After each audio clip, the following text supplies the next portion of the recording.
혹시 당신도 그런 경험 있으신가요? 생일 파티의 주인공이 되었을 때 모두가 당신만을 바라보며 노래를 부르는 그 순간, 혹은 중요한 프레젠테이션을 마치고 쏟아지는 박수와 질문 세례를 받을 때, 아니면 그냥 친구들 사이에서 당신의 이야기가 화제의 중심이 되었을 때, 세상은 그 순간을 영광의 순간, 주목받는 순간이라고 말하지만 당신의 내면에서는 환호성 대신 기이한 종류의 경고음이 울립니다. 심장이 조금 더 빨리 뛰고 손바닥에 땀이 차고 머릿속은 제발 이 순간이 빨리 지나갔으면 하는 생각으로 가득 차죠. 사람들은 당신이 겸손하거나 수줍음이 많다고 말할지도 모릅니다. 어쩌면 당신 스스로도 사회성이 부족하거나 자신감이 없는 것이 문제라고 자책해왔을지도 모릅니다. 하지만 만약 그 어색함과 불편함이 당신의 결점이 아니라 오히려 당신이 가진 특별한 감수성과 깊이의 증거라면 어떨까요? 만약 당신이 주목받는 것을 불편해하는 이유가 당신의 뇌가 다른 사람들보다 훨씬 더 복잡하고 정교하게 세상을 처리하고 있기 때문이라면요? 오늘 우리는 그 불편함의 가면을 벗겨내고 그 속에 숨겨진 당신의 진짜 강점을 발견하게 될 겁니다. 당신이 그토록 피하고 싶었던 그 순간들이 사실은 당신이 얼마나 비범한 사람인지를 증명하는 신호였다는 사실을 알게 되면 당신은 스스로를 완전히 새로운 시선으로 바라보게 될 것입니다. 첫 번째 이유, 당신은 생각에 대한 생각을 하는 능력이 뛰어나기 때문입니다. 심리학에서는 이것을 메타인지라고 부릅니다. 조금 어려운 용어처럼 들리지만 사실 아주 간단한 개념이에요. 그냥 생각하는 것이 아니라 내가 지금 무슨 생각을 하고 있는지, 왜 그런 생각을 하는지, 그리고 그 생각이 다른 사람들에게 어떻게 보일지를 한 단계 위에서 조망하는 능력입니다. 대부분의 사람들은 주목받는 순간 그저 그 상황 자체에 몰입합니다. 박수를 받으면 기뻐하고 칭찬을 들으면 즐거워하죠. 하지만 당신은 다릅니다. 당신의 뇌는 그 순간 수십, 수백 개의 시뮬레이션을 동시에 돌리기 시작합니다. 내 표정이 너무 어색해 보이지는 않을까? 방금 내가 한 말이 너무 과장되게 들렸을까? 저기 앉아있는 저 사람은 지금 나를 어떻게 평가하고 있을까? 이 기쁨을 너무 드러내면 사람들이 나를 거만하다고 생각하지 않을까? 이 모든 생각들이 불과 0.1초 사이에 당신의 머릿속을 스쳐 지나갑니다. 이건 결코 자신감이 부족해서가 아닙니다. 오히려 그 반대입니다. 이것은 당신이 엄청난 수준의 자기 인식과 사회적 지능을 가졌다는 증거입니다. 당신은 단순히 상황의 일부가 되는 것을 넘어 그 상황을 분석하고 자신과 타인의 관계를 입체적으로 이해하려 하는 것입니다. 마치 체스 마스터가 경기를 하면서 동시에 경기장 전체의 분위기, 관중들의 표정, 상대방의 미세한 심리 변화까지 읽어내는 것과 같습니다. 사회는 이런 깊은 사고를 지나친 생각 혹은 걱정이 많다고 부정적으로 낙인 찍지만 사실 이것은 소수의 사람들만이 가진 강력한 분석 능력입니다. 당신이 느끼는 불편함은 당신의 뇌가 다른 사람들보다 훨씬 더 많은 데이터를 실시간으로 처리하면서 발생하는 자연스러운 과부하일 뿐입니다. 그건 결함이 아니라 고성능 프로세서의 증거인 셈이죠. 두 번째, 당신은 피상적인 관계에 대한 낮은 관용도를 가지고 있습니다. 다시 말해, 당신은 진짜가 아닌 것들을 견디지 못합니다. 생각해보세요. 대부분의 경우 우리가 받는 주목이라는 것은 지극히 피상적입니다. 사람들은 당신의 성과, 당신의 외모, 당신이 만들어낸 결과물에 박수를 보냅니다. 하지만 그들 중 몇 명이나 그 결과물을 만들기까지 당신이 겪었던 고뇌의 밤과 수없이 삼켰던 좌절, 그리고 그 안에 담긴 당신의 진짜 철학을 이해할까요? 당신은 본능적으로 알고 있습니다. 그 환호성이란 안개와 같아서 해가 뜨면 언제 그랬냐는 듯이 사라져버린다는 것을요. 당신이 불편함을 느끼는 이유는 바로 이 지점입니다. 당신은 껍데기를 향한 찬사보다 당신의 깊은 내면, 당신의 진짜 영혼과 연결되기를 갈망합니다. 당신에게 관계란 숫자가 아니라 깊이의 문제입니다. 100명의 박수보다 단 한 사람의 진심 어린 눈빛과 깊은 이해가 당신을 더 충만하게 만듭니다. 주목받는 순간 당신은 수많은 사람들의 시선 속에서 오히려 깊은 고독감을 느낍니다. 모두가 당신을 보고 있지만 아무도 당신의 진짜 모습을 보고 있다는 역설적인 외로움이죠. 그래서 당신은 그 자리를 피하고 싶어 합니다. 그것은 당신이 사람들을 싫어해서가 아닙니다. 오히려 당신이 사람과의 진정한 연결을 너무나도 소중하게 생각하기 때문입니다. 사회는 이런 성향을 비사교적이라고 부르지만 진실은 다릅니다. 당신은 비사교적인 것이 아니라 진정성 필터가 매우 까다로운 것뿐입니다. 당신은 영혼 없는 상호작용으로 에너지를 낭비하느니 차라리 혼자만의 고요함 속에서 내면을 채우는 쪽을 택합니다. 이것은 회피가 아니라 자신의 영혼을 지키기 위한 현명한 선택입니다. 세 번째 이유는 당신이 가진 높은 책임감과 완벽주의적 성향 때문입니다. 혹시 가면증후군이라는 말을 들어보셨나요? 자신의 성공이 온전히 자신의 능력이 아니라 운이나 다른 외부 요인 덕분이라고 생각하며 언젠가 자신의 무능함이 발각될 것이라는 두려움을 느끼는 심리 상태를 말합니다. 놀랍게도 이 증후군은 무능한 사람들이 아니라 오히려 매우 유능하고 뛰어난 성취를 이룬 사람들에게서 훨씬 더 자주 발견됩니다. 당신이 주목받는 것을 불편해하는 이유도 이와 깊은 관련이 있습니다. 당신은 칭찬이나 인정을 받을 때 내가 정말 이 정도의 칭찬을 받을 자격이 있나? 라는 의문을 품습니다. 이것은 당신이 스스로를 낮게 평가해서가 아닙니다. 오히려 당신이 자격이라는 것의 무게를 너무나도 잘 알고 있기 때문입니다. 당신은 자신이 받은 스포트라이트에 걸맞은 결과와 가치를 계속해서 증명해야 한다는 엄청난 책임감을 느낍니다. 그 스포트라이트가 밝으면 밝을수록 그 그림자는 더 짙어지고 당신이 짊어져야 할 기대치의 무게는 기하급수적으로 늘어납니다. 다른 사람들은 그저 잘했다는 칭찬 한마디를 즐기고 넘어갈 수 있지만 당신에게 그 칭찬은 앞으로도 이만큼 혹은 이보다 더 잘해야 한다는 무언의 계약서처럼 느껴집니다. 당신의 내면에는 너무나도 엄격한 기준이 존재합니다. 당신은 자신의 부족한 점, 아직 개선해야 할 부분들을 누구보다도 명확하게 보고 있습니다. 그래서 외부의 평가가 당신의 내적 기준에 미치지 못할 때 당신은 그 간극에서 오는 불편함과 불안감을 느끼는 것입니다. 이것은 결코 자신감 부족의 문제가 아닙니다. 오히려 이것은 지독할 정도의 정직함과 자신의 일에 대한 깊은 헌신의 증거입니다. 당신은 쉽게 만족하지 않습니다. 그리고 바로 그 불만족이 당신을 끊임없이 성장하게 만드는 가장 강력한 원동력입니다. 네 번째, 당신은 세상을 남들보다 몇 배는 더 선명하게 느끼는 사람일 수 있습니다. 심리학자 일레인 아론 박사는 전 세계 인구의 약 15에서 20% 정도가 매우 예민한 사람, Highly Sensitive Person, HSP의 기질을 타고난다고 말했습니다. 이것은 성격의 결함이나 질병이 아니라 말 그대로 신경계가 다른 사람들보다 훨씬 더 민감하게 태어난 것입니다. 이런 사람들은 다른 사람들이 감지하지 못하는 미세한 소리, 빛, 냄새, 그리고 감정의 파동까지도 흡수합니다. 만약 당신이 이런 기질을 가졌다면 주목받는 상황이 왜 그렇게 힘든지 쉽게 이해할 수 있습니다. 주목받는다는 것은 단순히 시선이 집중되는 것 이상을 의미합니다. 그것은 수많은 사람들의 기대, 호기심, 질투, 평가 등 온갖 종류의 감정 에너지가 당신에게로 한꺼번에 쏟아져 들어오는 것과 같습니다.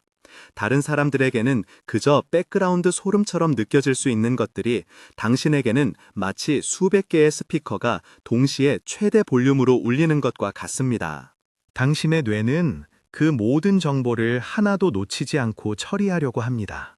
사람들의 미세한 표정 변화, 말투의 뉘앙스, 그들이 앉아있는 자세, 심지어 그 공간의 조명 밝기와 온도까지. 이 모든 감각적 데이터가 당신의 신경계를 폭격합니다. 그러니 당신이 압도당하고 에너지가 소진되고 그 자리를 벗어나 조용한 곳으로 숨고 싶어 하는 것은 지극히 당연한 반응입니다. 이것은 당신이 약해서가 아닙니다. 오히려 당신의 감각기관이 너무나도 뛰어나기 때문입니다. 마치 일반 화질 TV를 보다가 갑자기 초고화질 8K 화면을 보는 것과 같은 충격입니다. 세상은 당신에게 너무 예민하게 굴지 말라고 말하지만 그것은 마치 초고화질 TV에게 왜 이렇게 선명하게 보이냐고 타박하는 것과 같습니다. 당신의 예민함은 저주가 아니라 선물입니다. 당신은 다른 사람들이 보지 못하는 세상의 아름다움과 깊이를 볼 수 있는 특별한 능력을 가진 사람입니다. 다섯 번째, 당신은 타인의 인정에 의존하지 않는 강력한 내면의 힘을 가지고 있습니다. 우리 사회는 끊임없이 외부의 인정을 갈구하도록 우리를 부추깁니다. 좋아요 숫자, 구독자 수, 연봉, 직책, 이 모든 것들이 우리의 가치를 증명하는 척도처럼 여겨집니다. 많은 사람들은 이런 외부적인 인정을 통해 자신의 존재감을 확인하고 에너지를 얻습니다. 스포트라이트는 그들에게 가솔린과 같습니다. 더 많이 받을수록 더 힘이 나고 더 멀리 나아갈 수 있죠. 하지만 당신은 다릅니다. 당신은 외부의 인정이라는 연료 없이도 스스로 움직일 수 있는 내장된 배터리를 가진 사람과 같습니다.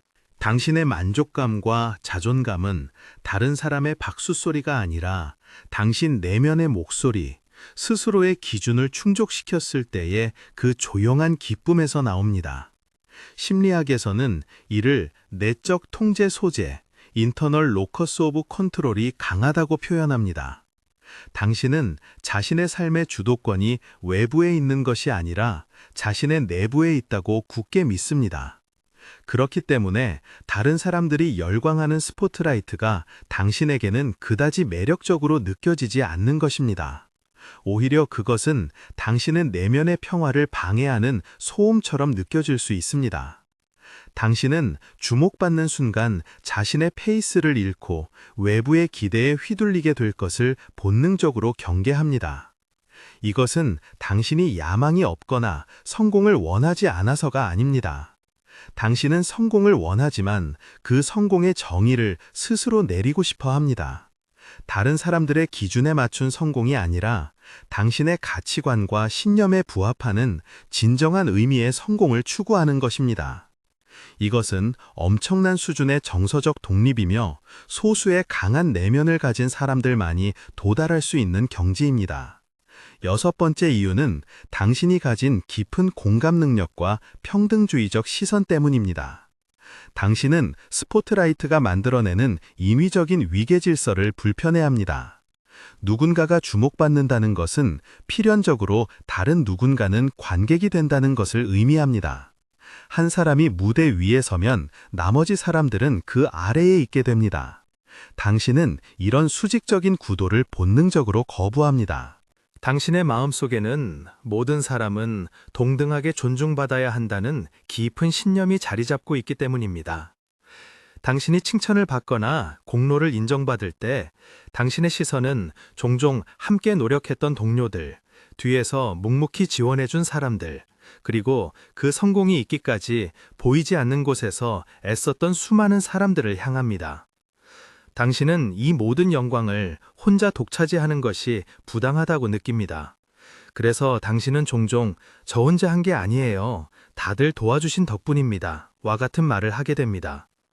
사람들은 이것을 겸손의 표현이라고 생각하지만 당신에게 이것은 겸손이 아니라 사실입니다. 당신은 성공이란 결코 한 명의 천재가 만들어내는 것이 아니라 수많은 사람들의 협력과 연결 속에서 탄생하는 하나의 거대한 생태계라는 것을 꿰뚫어 보고 있습니다.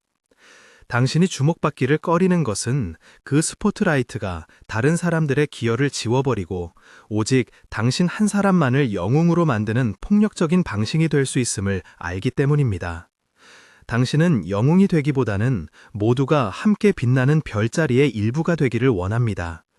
이러한 성향은 당신이 얼마나 타인의 감정을 깊이 헤아리고 공동체의 가치를 소중히 여기는 사람인지를 보여주는 강력한 증거입니다. 이것은 리더십의 부재가 아니라 오히려 가장 높은 차원의 리더십, 즉 섬기는 리더십의 본질을 이미 체화하고 있다는 의미입니다. 마지막 일곱 번째, 당신은 큰 그림을 보는 능력을 가졌기 때문입니다. 주목받는 순간은 대개 아주 작은 한 지점에 렌즈를 집중하는 것과 같습니다. 특정 성과, 특정 재능, 특정 사건. 하지만 당신의 시야는 그보다 훨씬 더 넓습니다.